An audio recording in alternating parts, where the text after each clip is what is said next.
මිනිස් ජීවිතේ වටිනාකම උන්ද එක මිලට වඩා අඩු වෙලාද? තන තන ඇහෙන වෙඩි හඬට තිත තබන්නේ කවදාද?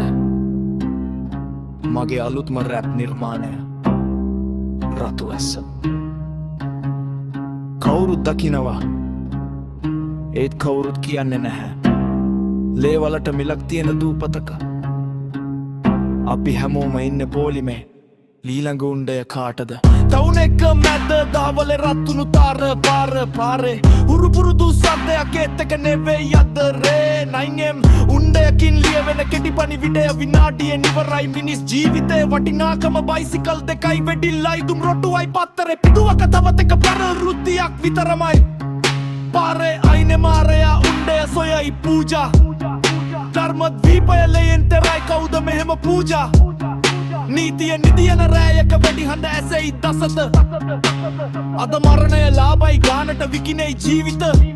ලේ වැකුණු පාරේ මරණය සෙවනැල්ලේ අපි තාම නිහඬයි මේ අපරාධ රැල්ලේ. CCTV කැමරාවට දැන් හුරුයි මේ දර්ශන. වීදුරු කැඩෙන සද්දෙට වැඩි හදවතේ තිගැස්ම. පාරේ යන මිනිහා බලන්නේ වටපිට බයෙන්. මොහොතින් මොහොත මරණය එන්නේ මොන පැත්තෙන්ද? නීතිය පොතේ ඒත් මරණය පාරේ රජ කරනවා.